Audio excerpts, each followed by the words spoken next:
Hi, my name is Brandon, and I have a confession to make. I am addicted to turkey bacon. One of my favorite things to eat during the week when I have lunch are wraps. And I feel that one of the essential ingredients to a wrap is turkey bacon. Because in a wrap, you can have all sorts of ingredients. You can have spinach, you can have meat, you can have cheese, you can have sauces, and all of those are very soft. And so in order to have some textural depth, you need something crunchy. You need something like turkey bacon. However, recently I came to a realization that turkey bacon is not, in fact, bacon. I was as surprised as you. In fact, there's a part of me that wonders if turkey bacon is even turkey, because I can tell you on Thanksgiving, I've never seen it come in strips. But nevertheless, I love turkey bacon. I eat turkey bacon, and I believe that it is real. That somehow, at some point in history, a turkey and a pig came together with candles and a bottle of wine, and this beautiful creation came forth. I know that it's not real, but I want it to be so. So I believe that it is. Because sometimes in our lives, we believe the things that we want to be true. Like sometimes in our lives, we believe our marriage is going great, even though it is falling apart. Sometimes in our lives, we believe that it is okay to ignore the poor, because for some reason we think maybe they deserved it. And sometimes in our lives, we believe that things like roasted lamb is disgusting, even though it's just so delicious. That's for you, wherever you are, Mom. And sometimes in our lives, we believe that things like the story of the fall of Jericho are great children's stories, even though at the end, everybody in Jericho dies. Because sometimes in our lives, we believe the things that we want to be true. But as we go throughout this series, we are living as if we only have 1 month to live. And if you only have 1 month to live, then you cannot afford to believe things that are not true. You cannot afford to believe that you're going to live forever when clearly that's not the case. You cannot afford to believe that you're a great parent when you've been neglecting your kids. You cannot afford to believe that you are always right when it's obvious that your wife is so much smarter than you. 1 point for Brandon. And so, if you don't want to believe things that aren't true, then you must believe things that are true.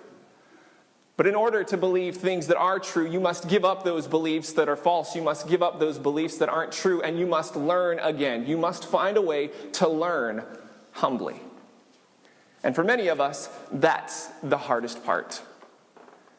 You see, there's this thing about each and every one of us where we have this belief inside of us that we are always right.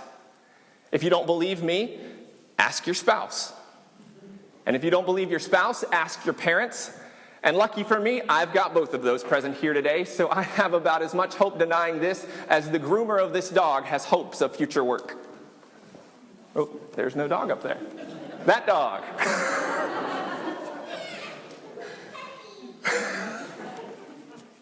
Because each and every one of us has this desire in us to always be right. We believe that we are right. And this is something that only increases as we get older. For instance, I remember when I was a kid, I would believe sometimes anything that anyone told me. I remember this one particular time my cousin called me up on the phone to tell me about this brand new bike his parents had gotten him. It was the most amazing bike in the world. A bike that could go over 60 miles an hour. A bike that played its own music, a bike that had walkie-talkies, a bike that could make its own snacks, a bike he told me could even fly. And for a period of time there, I believed him. The more I look back at my younger self, the more I begin to think that I had the IQ of a nutcracker. But I could believe him. Because when you're young, you don't think you've got it all figured out. You're willing to believe new things. But the older we get and the longer we hold on to the beliefs that we have, the more we believe those beliefs are the only things that are true. Because the more we can get stuck in those beliefs. But what if the things that we believe true are not, in fact, true? What if the things we believe are true are in fact false? What if there is a different, better truth out there? Then what? You see, the more that you follow Jesus, the more that you look at his teachings and wrestle with the things that he taught us and the things that he did in his life, the more you realize that Jesus has a different, better sort of truth. And that many times the things that we believe are true are not necessarily the things that Jesus believes are true. And that Jesus is the kind of man who is not content allowing us to believe things that are not true, because he knows there is a different, better truth out there, and he wants us to believe it. He wants us to learn again. He wants us to learn humbly. And so let me share with you one story, one very powerful story where Jesus challenges our truth. You see, there's this one time when Jesus goes to a dinner party. And I don't know about you, but I tend to have fairly exciting dinner parties. I don't know if it's just because I'm a pastor and people get nervous when they're around us, but for some reason, people sometimes share their deepest secrets with us at dinner parties. Now, none of you are coming to dinner at our house. But there was this one particular time I remember when we invited a couple over, and we decided after dinner we were going to play a game together, the newlywed game, which is a fairly innocent game, though I do recommend not playing it with your parents. Awkward. But anyway, so this couple comes over and we begin to play the newlywed game. And about 15 minutes into the game, all of a sudden this question pops up. What was above your head the first time that you... Whew, who's ready for dessert? And if you don't know what I meant, that's perfectly fine. Awkward. And so this dinner party that Jesus goes to is equally awkward, but for different reasons. You see, one of the things that you need to understand about Jesus' dinner parties is that there were social structures and customs that existed at dinner parties back then. For instance, when you walked into a dinner party, you did not seat yourself at the table. Instead, you were sat in a particular place. If you were sat near the host of the dinner, this guy right here, then you knew that you were important. You were the guest of honor. However, if you were sat at the other end of the table next to the guy who had the kind of body odor that could kill a small cat, well, then you knew that you were much less important.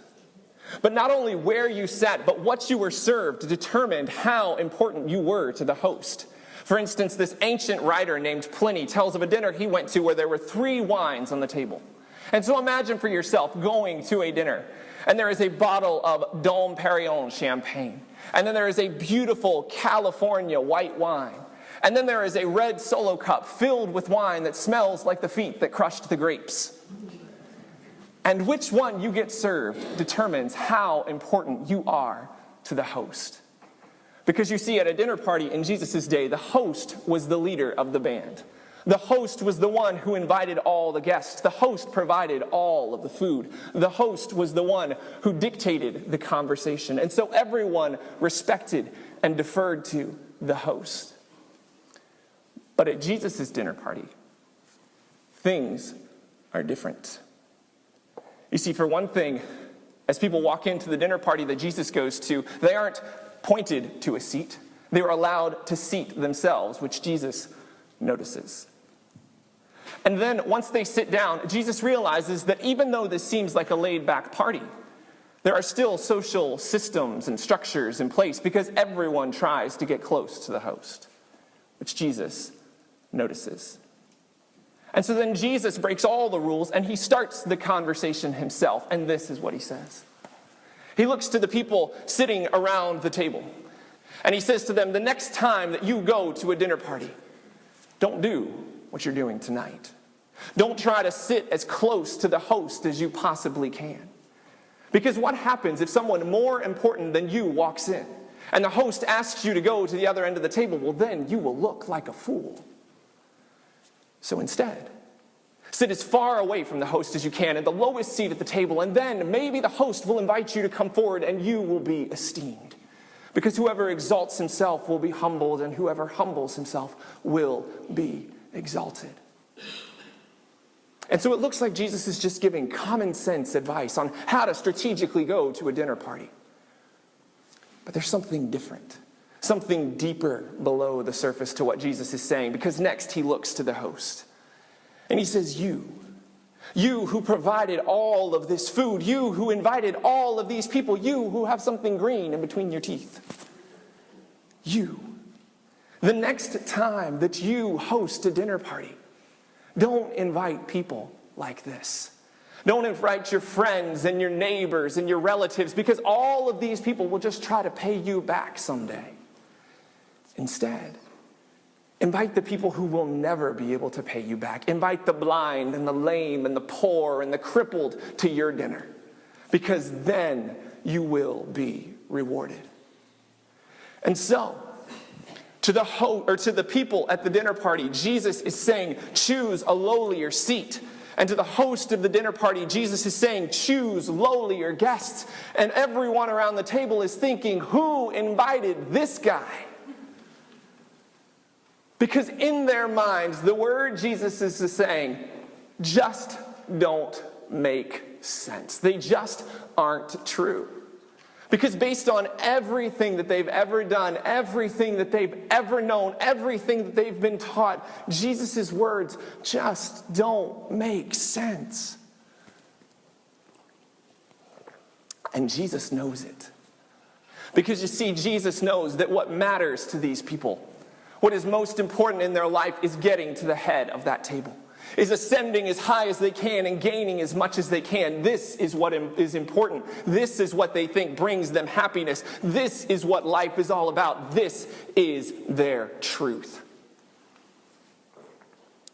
And when we think about it, isn't that our truth as well? Don't we also strive to ascend as high as we can and gain as much as we can? For instance, how many of us would love to make less money? How many of us are going to walk into work on Monday morning and ask for a demotion? How many of us would love for our kids to be less intelligent, our neighborhoods to be less safe, and we would be less esteemed in the eyes of the people around us? Because we too believe that in life, what brings us happiness, what brings us success sometimes, just like the people around that table, is how high we can ascend and how much we can get. This is our truth. But what if our truth is not true? What if our truth is false? What if there is a different, better truth out there? What if Jesus is right? And the world really does turn upside down, and whoever humbles himself will be exalted. Whoever is last really will be first. Whoever loses his life will save it. What if Jesus is right? And what if the things we think we're striving for are not what we should really be aiming for, and there is a different, better truth, and the lowly people that we invite to our table will truly bring us our reward? What if that is true? What would that change in our lives? Well, rather than give you some big theoretical idea of how this could change our lives, let me tell you the story of someone whose life it did change. You see, 2 weeks ago, we went on a mission trip down to Florida City. And while we were down there, we met a woman named Kim King-Torres, the founder of Branches. And if you met Kim King-Torres, then you would learn from her that she is from a suburb of Richmond called Midlothian, Virginia. And then when she went to college, she went to a small Virginia college called Randolph-Macon College. And when she went to that college, there was a truth. At that college, she was surrounded by all sorts of wealthy students. And the truth in their lives was to prosper as much as they could, to get as good of a job as they could, so they could make as much money as they could, so they could have the best family they possibly could. This was their truth. And yet when Kim graduated, she had the sense, the feeling, that there is a different truth, a better truth out there. That Jesus might be right, and the humble really might be exalted, and the last really might be first. And so she decided to follow God to a place called Florida City. And in Florida City in 1993, she started Branches, and she tried to teach the community this truth. The truth that tells them that they don't have to get involved in gangs and violence and drugs and teenage pregnancy in order to enjoy life. A truth that tells them that they can make something of themselves. A truth that tells them that they do matter to people and they are loved by God. This is a different truth. And over the past 20 years, this truth has done amazing things, but it has not come without a cost. You see, just 2 weeks before we went to Branches, Kim's house was broken into while she was on a retreat, and her car was stolen. For the past 20 years, Kim has been in multiple instances where her family has been threatened, her life has been threatened, and her animals have been killed by people who want to have her ministry gone. And yet, for some reason, she stays. Now, most of us, for the truth that we know, it would say, Kim, get out of there. Leave Florida City. You have done enough. You have changed lives. It's time to call it quits. Let those kids' parents take care of them, because at some point in life, there comes a point at which you say, is enough, and I need to save myself. And yet, for some reason, she stays. Because she believes in a different truth. A truth that has gotten her through the darkest days. A truth that shows her the humble can be exalted, the last can be first, and to lose our lives is actually to save them. A truth that has changed lives. And so I want to show you what that truth has done. I want to show you a video of what has happened to the first batch of kids who came through Branches, how their lives were changed, and what can happen if we live by a different, better truth.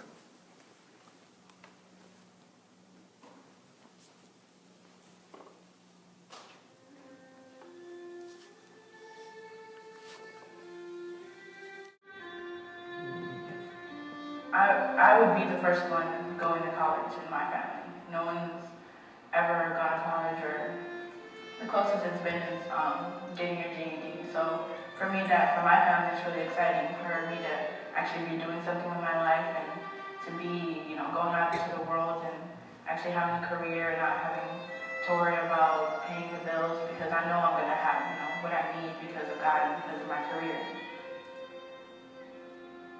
My mom is very proud of me. She sees a physical change and a spiritual change in me. I'm not like her friends' kids who are pregnant now. I go to it's predominantly bad school. It's on the news every month. And if I didn't go to Branches, I'd probably be like those girls that want me to hang out with them. There's a group of Haitian girls at our school. Their friends are pregnant or had a baby. I work well in school. My grades are great, and I think Branches has a lot to do with that also. What we're about is providing opportunity. Opportunity to know Christ, opportunity to improve their education, and opportunity to make positive life choices. And I think the kids in our community can't always make positive life choices. They don't know there's another way to live. Their life isn't like it is on TV. And life isn't supposed to be like it is in some of their houses.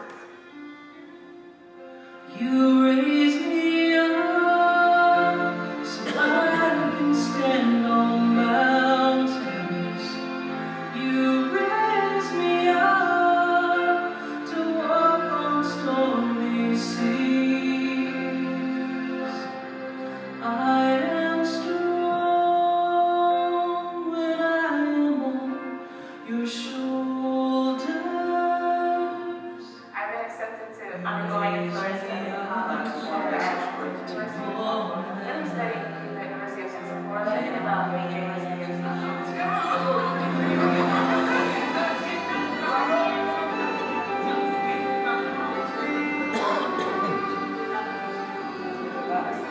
A lot of my friends, they used to come here. They chose to go their separate ways and not come here anymore. And after they did that, it just they seen what the world was really about. They seen drugs and all this, and they started getting addicted to it because that's all they seen, and they was around them all the time. You raise me up so I can stand on mountains. You raise me up to walk on stormy seas. I am strong when I am on your shoulders. You raise me up to See, I was so small, we were all small. And now I see us grow up together, and it feels like we're a family. We just got close.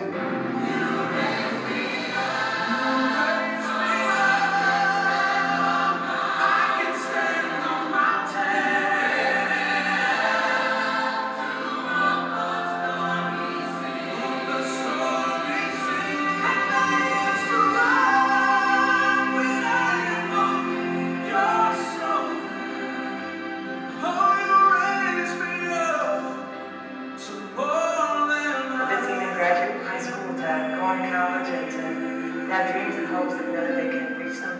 It's pretty awesome and exciting. You raise me up. I don't want to think about where I'm going to be without the Branches program. All that I can be.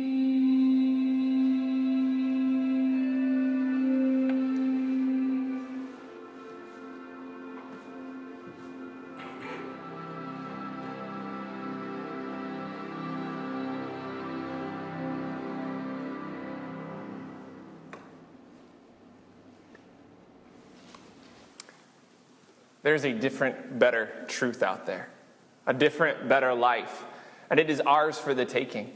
But as Kim said in that video, sometimes we just don't know that it's out there. And so may you search for a different, better truth. Maybe that doesn't mean that you go off and become a missionary, but maybe it means you reevaluate what's important in life.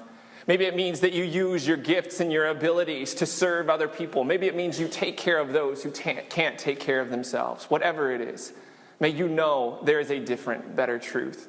One that Jesus showed us that at that table. May you believe that the humble will be exalted, that the last will be first, and that to lose our lives is to save them. And may you find out what this different, better truth is like, and may you watch as you explore it, God changes lives. Amen.